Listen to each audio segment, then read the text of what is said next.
Hey everyone, welcome back to the channel. If you've ever wondered how to make your own barcodes right inside Google Sheets, you've landed in the perfect spot. Today I'll walk you through a simple step-by-step process to turn your numbers or codes into real scannable barcodes, all without leaving Google Sheets. This is incredibly handy whether you're tracking inventory, organizing event tickets, or just wanting to give your spreadsheet a high-tech twist. By the end of this video, you'll be able to generate barcodes quickly, save time, and add a professional touch to your workflow. Let's jump right in. First things first, if you're already logged into Gmail, you're halfway there. At the top right corner of your Gmail page, you'll notice a little grid made up of 9 dots. That called the Google Apps Launcher. Go ahead and click on it. This opens up a menu with all your favorite Google services. Scan through until you spot the green icon for Google Sheets, then give it a click to open up a new spreadsheet. Once you're inside Google Sheets, think about which numbers or codes you want to convert into barcodes. Maybe these are product SKUs, membership numbers, or even ticket IDs.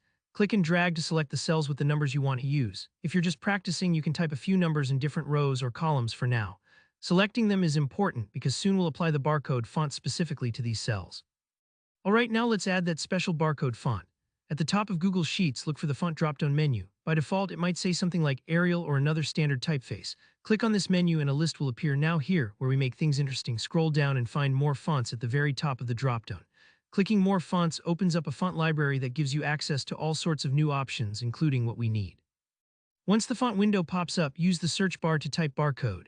Take a moment here. Google might show you a couple of different barcode fonts, but what we're after is called LibreBarcode. In most cases, you'll see versions like LibreBarcode 39 or LibreBarcode 128. Both work well. Click to select the one you prefer, then hit OK to add it to your fonts list. Now go back to your selected numbers.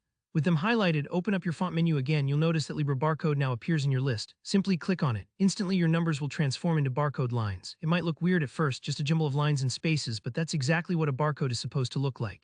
If you've ever seen product packaging or concert tickets, you'll realize these familiar lines are exactly what scanners read.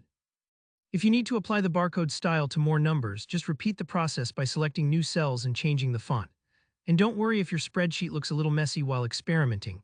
The key is that when you print or display these, most barcode scanners can read them as long as your original numbers remain unchanged. There you have it, a super straightforward way to create your own barcodes in Google Sheets. This feature can really streamline tasks in organizing stock, event check-ins, or simply making your spreadsheets more dynamic. If you found this tutorial useful, hit the like button and consider subscribing for more helpful guides just like this. If you have questions or want to share how you're using barcodes in your own work, drop a comment below. I love hearing from you all. Thanks for watching and see you in the next video.